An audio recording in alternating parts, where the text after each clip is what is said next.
He boarded the plane like any other day. A short flight, a business trip, a window seat. But 5 minutes after takeoff, everything changed. Fire, fear, silence. Out of 181 souls, only one walked away. This is his voice. This is his memory. This is the story of survival and hope. Chapter 1. A normal day in Mumbai. Ramesh Vishwashkumar opened his eyes. The ceiling fan turned slowly above his bed. Outside, the Mumbai sun was already hot. Birds sang. Cars honked. It was a normal day. He stretched his arms, rubbed his eyes, and sat up. His suitcase was already packed. A clean shirt, a blue tie, his laptop. Today, he was flying to Delhi. A short business trip. One night only. He smiled. Just another meeting, he whispered to himself.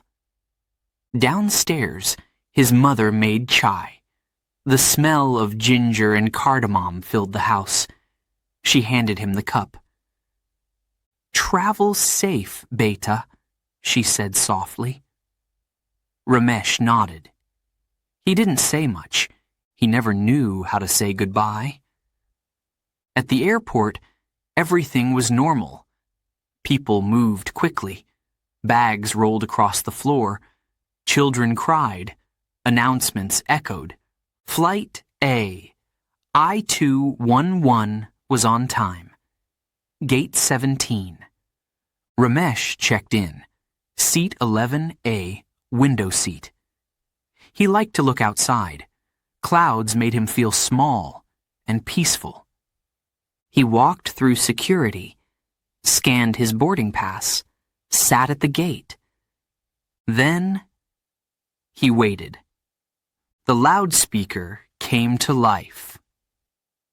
Flight A I-211 now boarding, said the voice. Ramesh stood up, took a breath, and walked towards the plane. Inside the aircraft, everything was normal. He smiled at the flight attendant, put his bag in the overhead bin, sat down. The seat was comfortable. The air smelled like plastic and metal. He looked out the window. The sky was clear. Next to him, a young woman held a baby. She looked tired, but calm. Across the aisle, an old man closed his eyes. Soon, the engines started. A soft vibration filled the cabin.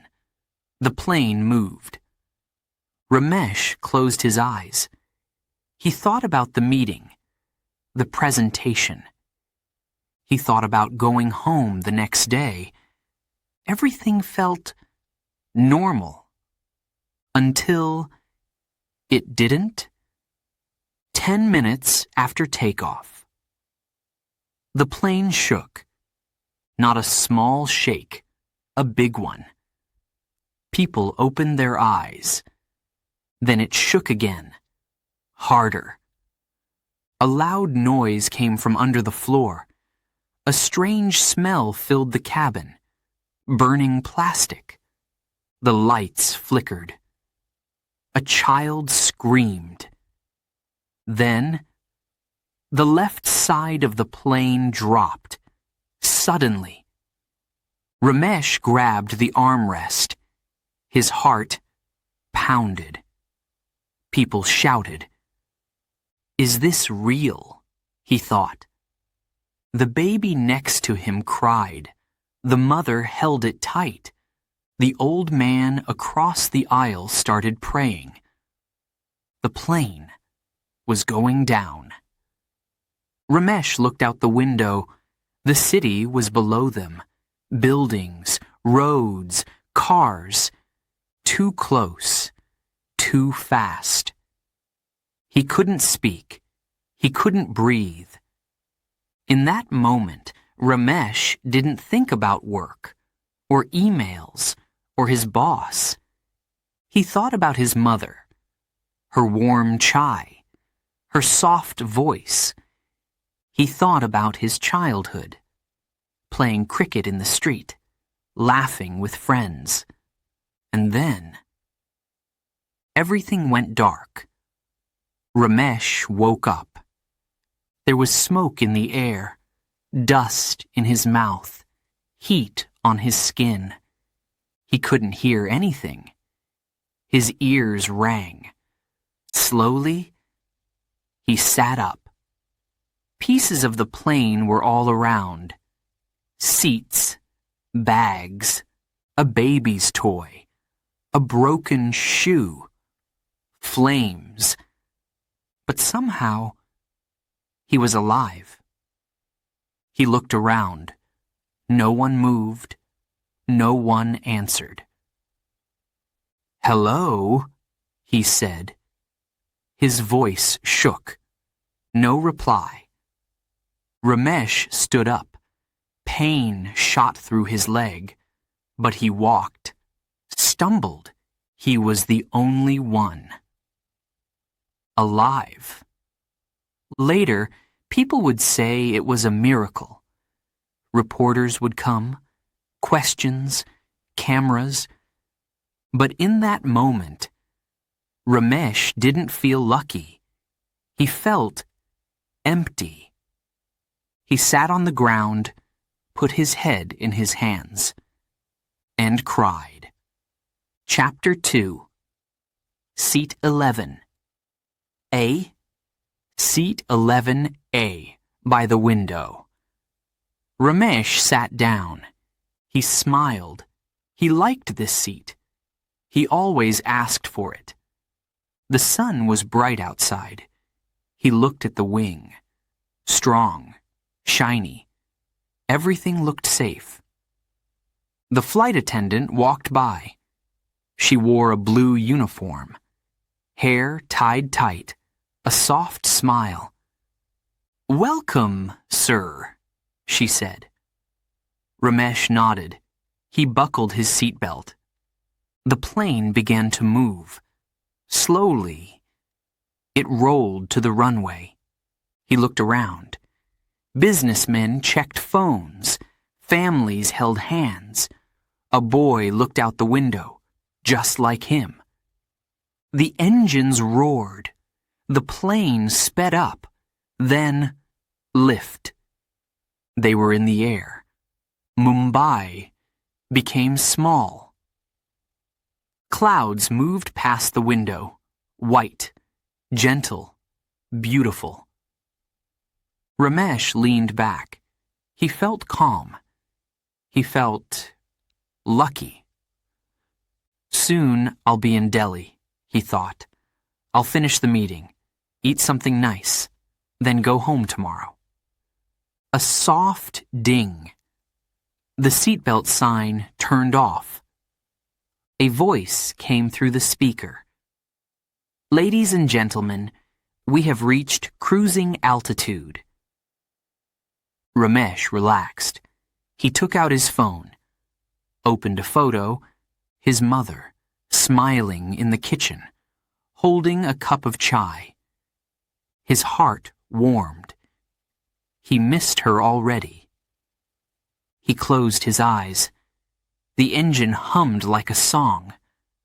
But then, something changed.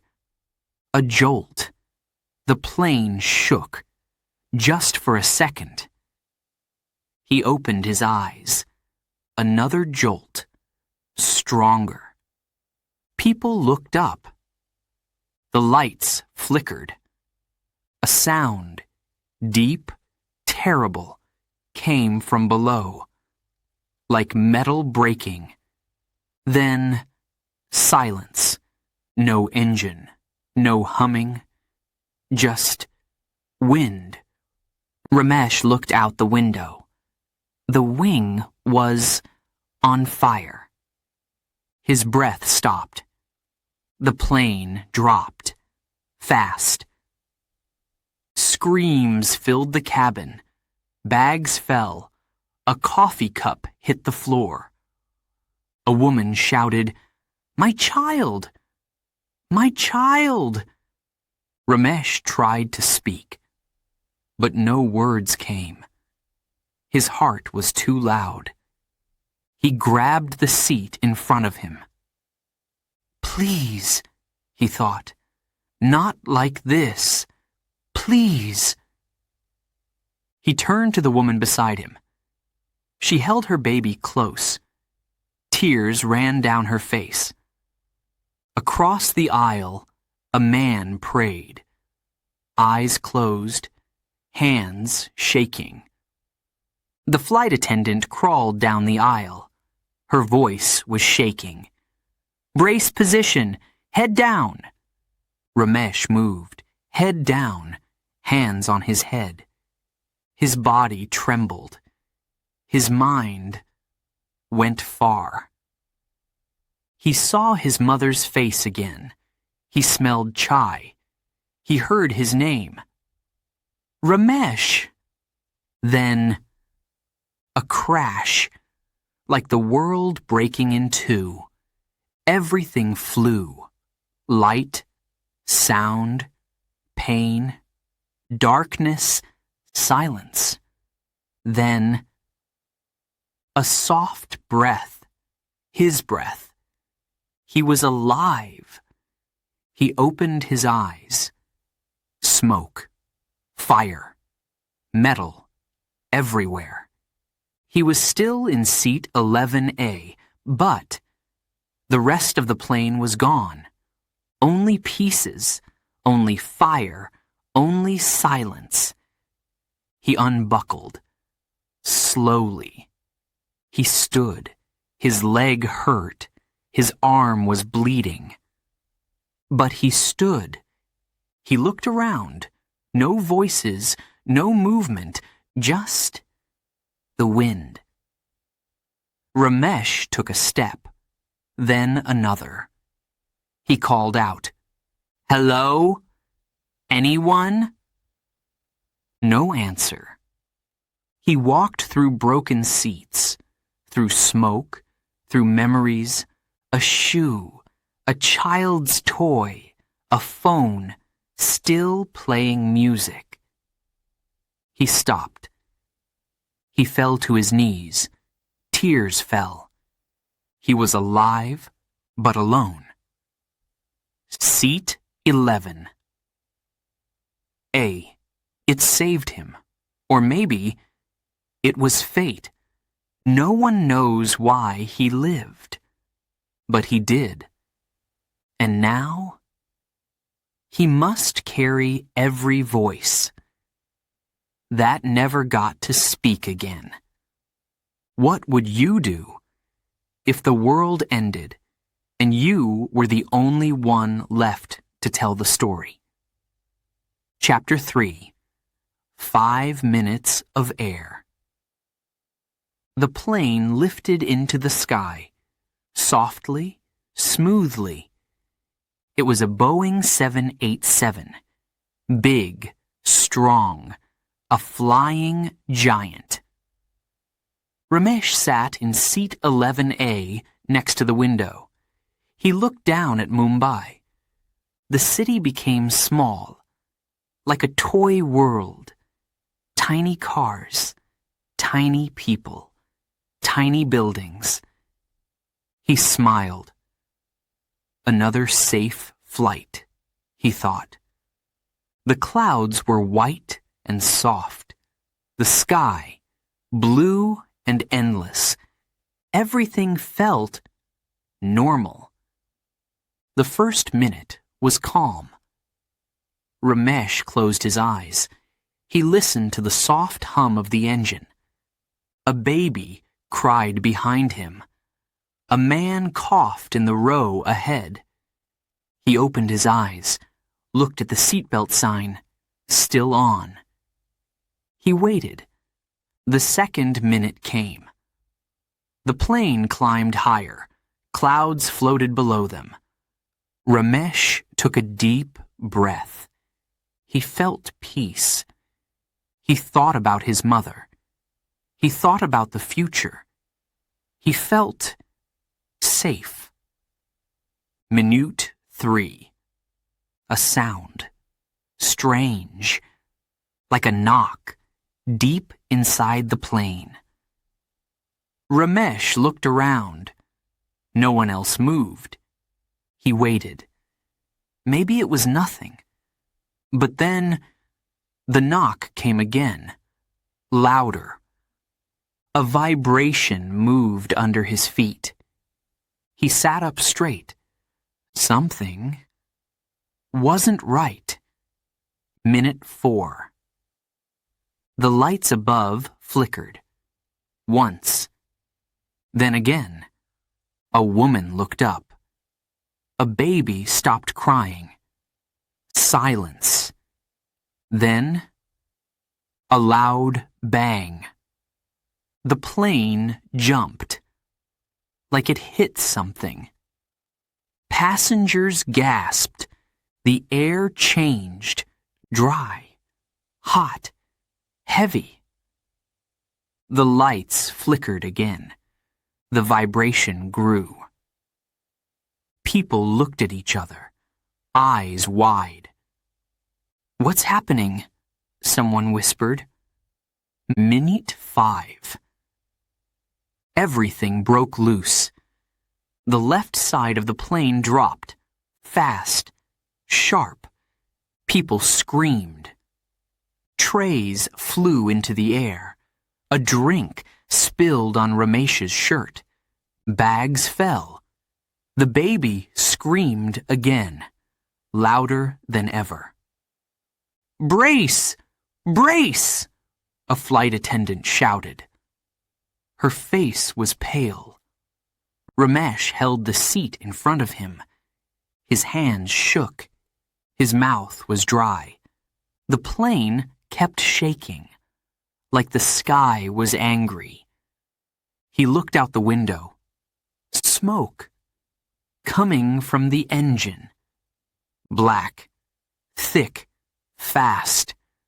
"No, no, no," he whispered. The plane dropped again. Harder. A man hit the ceiling, came down hard. Another woman fainted. A boy cried, "Mom! What's happening?" No answer. Only chaos. Only fear. The pilot's voice came on. Broken. Fast. "This is the captain. Please, brace. Impact. Mayday." Then silence. Just wind. Just terror. Ramesh looked at his hands. They were shaking, wet with sweat. He closed his eyes. He thought, "Is this the end?" He remembered his mother's voice, software warm. "Drink your tea, Ramesh. It's still hot." A tear rolled down his cheek. 5 minutes. That's all it took. From peace to fear, from silence to screams, from blue sky to black smoke, and now the world was falling, and no one could stop it. Chapter 5. Silence and smoke. Silence. That was the first thing Ramesh noticed. Not the pain, not the heat, not the smoke, just silence. He opened his eyes. Everything was gray. Dust floated in the air. Thick, slow. It was hard to breathe. He blinked. His eyelashes felt heavy. Something warm ran down his face. Blood. His ears rang, a high, sharp sound, like a whistle. Inside his head, no voices, no engine, no crying, just that sound, and the silence. He looked around, or tried to. Pieces of metal were everywhere. Seats broken, plastic twisted, fire in the distance, orange flames, dark smoke, and bodies, still, silent. His seatbelt was still across his lap. He touched it. His fingers were shaking. Click. He opened it. Slowly, carefully. Pain hit his side. Sharp. He held his ribs. Couldn't stand yet. So he crawled. One hand, then another. A bag blocked his path. He pushed it away. It was open. Inside, a pink teddy bear. He stopped. His heart sank. Where was the child? Where was the mother? He didn't want to know. He crawled past. The floor felt strange, not flat, broken, like part of the plane was gone. He could see the ground, real ground, red dirt, black marks, ash. The plane had crashed, no doubt. He sat up against a broken seat. Everything hurt. His leg, his back, his chest, but he was alive, somehow, still breathing. He listened, carefully. A crack, a small fire, growing. A drip, maybe fuel. But still, no voices, no sound of life. Just the world, ending slowly around him. He shouted, "Hello? Is anyone there?" Nothing. He coughed. The smoke was getting thicker. He pulled his shirt over his mouth. He needed to move. Fast. He stood, shaky. One step, another. His right leg dragged. It was bleeding. But he didn't stop. He passed a row of crushed seats. A man lay across two of them. His eyes open, but empty. Gone. Ramesh looked away. He couldn't cry. Not yet. He had to survive. More fire now. It was coming closer. He heard a soft sound. A moan. He turned. Someone? A girl, maybe 10 years old, under a chair. Her hand moved. Ramesh rushed to her, fell beside her. "Hey, it's okay. I'm here," he said. She looked at him, eyes full of fear. She didn't speak, but she was alive. He pulled the chair off her. Her leg was stuck. He used all his strength. 1, 2, 3. He lifted. She cried out, but then her leg was free. He picked her up. She was light, like paper. Her arms wrapped around his neck.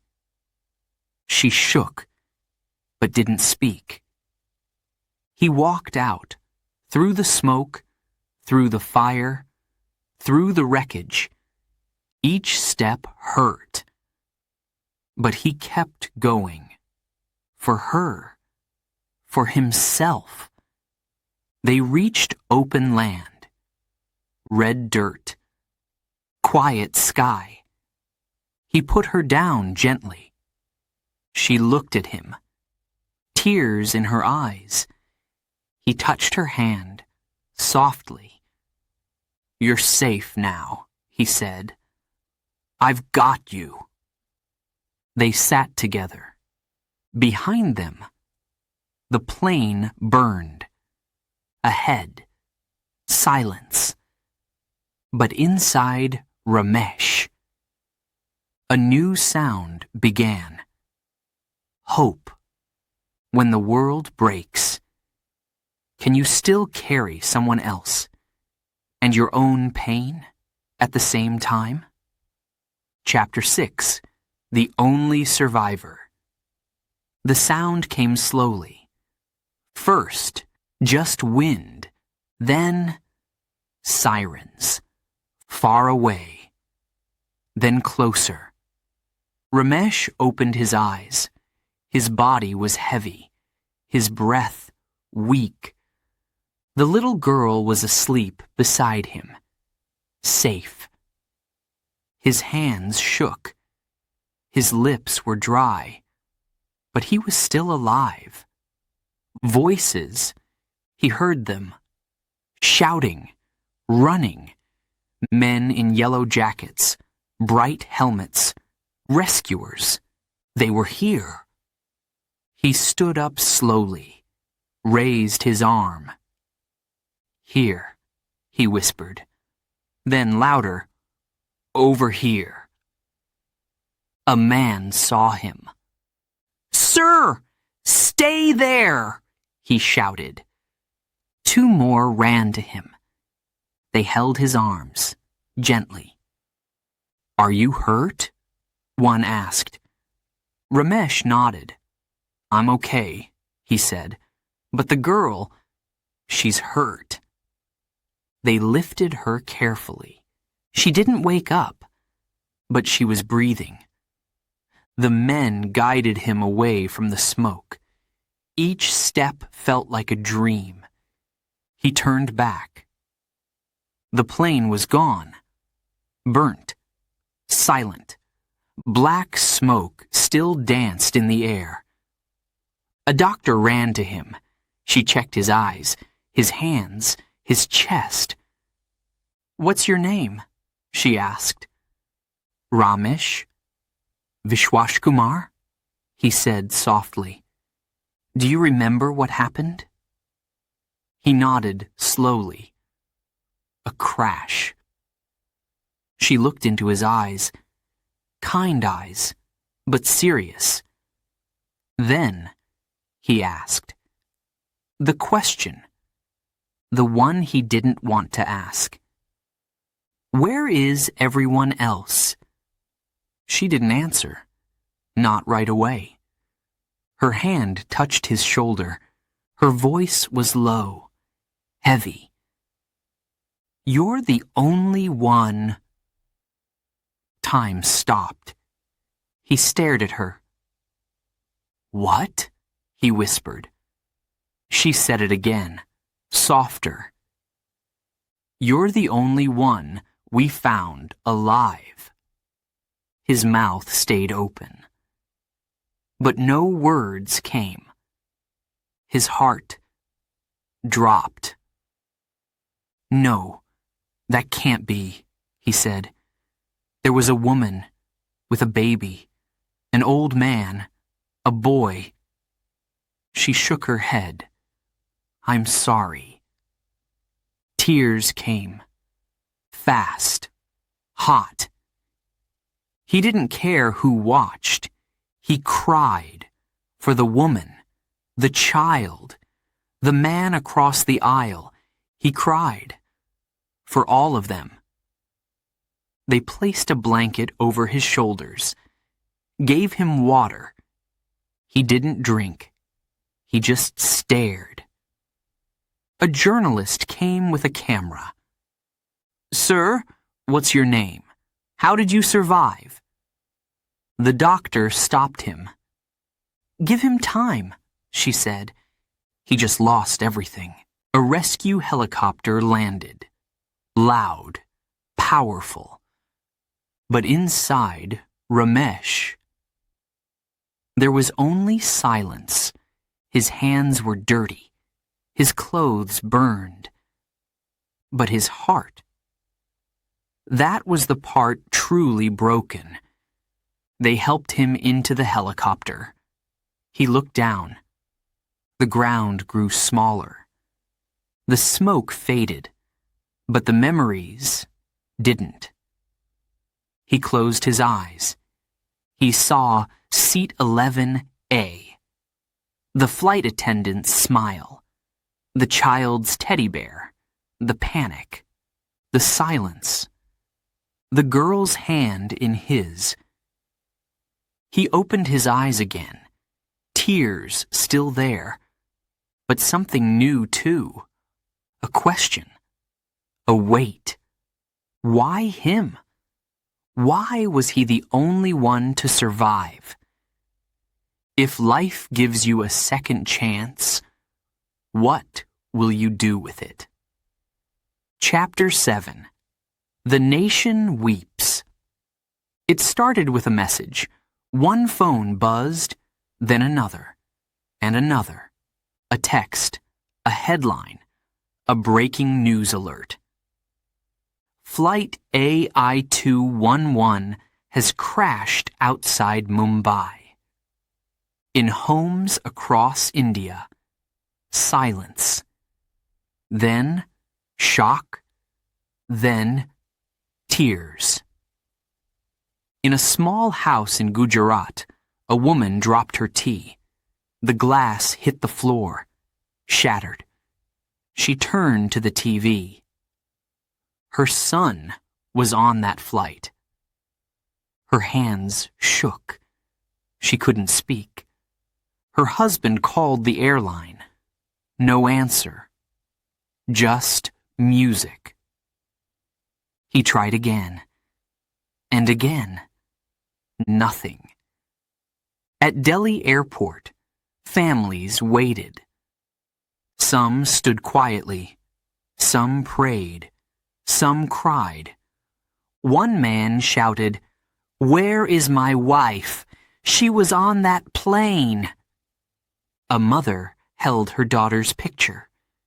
She whispered, "She promised to call me when she landed." But the phone stayed silent. News reporters stood outside hospitals, outside the crash site, outside homes. Cameras flashed, questions flew. What caused the crash? Was it the engine? Was it human error? No one had answers. Only sadness. Only pain. The Prime Minister spoke that night, on live TV. His voice was low, slow. Today, our hearts are broken. Flight AI-211 was lost. We send love to every family, every friend, who waits, who wonders, who weeps. India wept.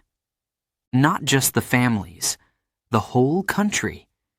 Strangers lit candles, temples prayed, mosques sang, church bells rang. The sky stayed quiet. No planes flew that night, only stars. News spread to the world. India's darkest flight. No survivors found, except one. And then, a name. Ramesh Vishwashkumar. People asked, "Who is he? Why him? How did he live when no one else did?" Some called him lucky. Some called him chosen. Some asked if it was a mistake. But the truth was this: Ramesh was alive, and no one else was. Back in Mumbai, a wall filled with photos, pictures of the passengers, smiling faces, family trips, business people, children with toys. Under each photo, a flower, a candle, and sometimes a note. I love you, Papa. Come home, Mummy. You were the best sister. In one photo, a little girl held a teddy bear. That same bear was found in the wreckage. Ramesh saw it. He carried it out. He still had it. He didn't know her name, but he would never forget her face. The reporters followed him. The world watched him. But Ramesh didn't want fame. He wanted peace. He wanted to remember, not just the crash, but the lives, the smiles, the voices, the laughs that filled that plane. One night, he stood in front of the wall of faces. Candles lit the street. People looked at him, quiet, waiting. He stepped forward, held the teddy bear in his hand. He said, I don't know why I survived, but I carry your memory, every single one of you. A woman cried. A man placed a hand on Ramesh's shoulder. No words, just feeling, just silence. Some wounds never heal, but the heart remembers.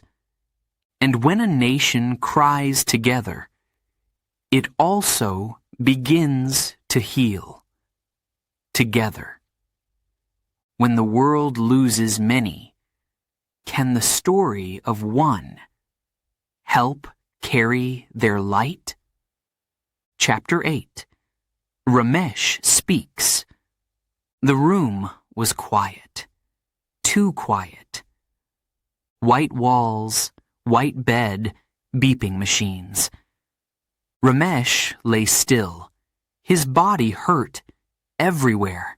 His leg was in a cast, his arm wrapped in bandages, but the pain inside was worse. A nurse entered. She smiled. Ramesh, are you ready? He nodded, slowly. His voice had not spoken for days. Too many thoughts, too many memories. But now, he was ready. The press waited outside. Cameras, lights, microphones, but inside the hospital, it was just Ramesh, a small group of doctors, a few reporters, and one camera. Live, broadcast to the nation. He sat up straight, took a breath, long, deep. The nurse touched his shoulder. You can begin when you're ready. He looked into the camera. His eyes, tired but strong. And then, he spoke. My name is Ramesh Vishwashkumar. I was on Flight AI-211. I was in seat 11A. He stopped. The room was silent. He looked down, then back at the camera. I remember the sun through the window. I remember the sound of the engines. I remember feeling safe. And then, I remember the shake. His voice broke, but he continued. I remember the fire, the screams, the silence that came after. I remember waking up with dust in my mouth and blood on my face. His eyes filled with tears, but he didn't stop. I remember a pink teddy bear. It was lying on the floor, and I thought, where is the child? A deep breath. I found a girl. She was hurt. I carried her out. He looked straight into the lens. I don't know her name, but she held my hand, and I promised her we would live. He paused again, wiped a tear from his cheek. They told me I was the only survivor, but I don't feel lucky. I feel chosen. Not better, not stronger, just here. And I carry them all inside me now. He reached into a bag, pulled out something small, the teddy bear. He held it up. This was on that plane. This is their story, their memory. A reporter spoke, softly. What do you want to say to the families? Ramesh looked down, then up again. I can't bring them back. I can't explain why. But I can tell you this. They were not alone, and they are not forgotten. Another question.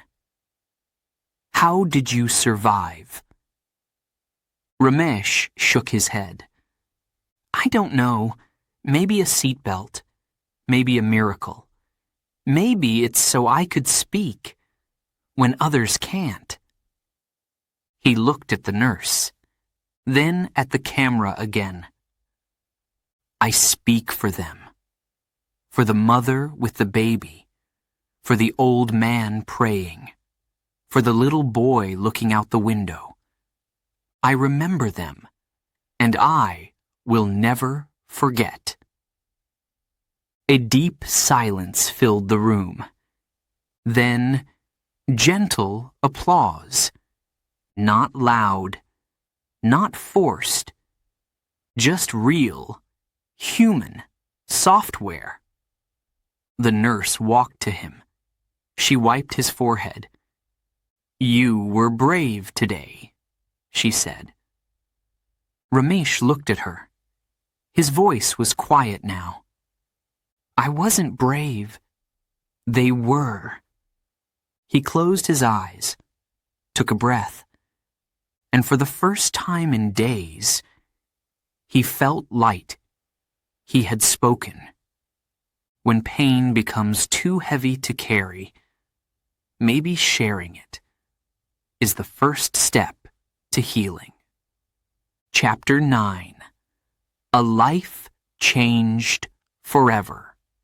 The hospital room was quiet, but Ramesh was not asleep. He sat by the window. A soft breeze touched his face. Outside, the world looked normal. Cars moved, birds flew, children laughed in the street. But inside, Ramesh, nothing felt normal. He touched the scar on his arm. Still healing. His leg was better now, but his heart was not. It had been 2 weeks since the crash. 14 days, each one heavy. He saw the faces in his dreams, the woman beside him, the baby in her arms, the old man across the aisle, the child with the teddy bear. They came back to him. Every night. He turned on the news. Still stories. Still questions.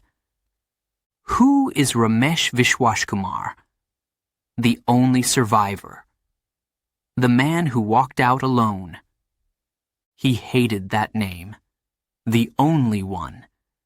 Because he didn't feel like a hero. He felt lost. A doctor entered the room. Kind smile. Gentle voice. How are you today, Ramesh? He looked at her. I'm alive, he said.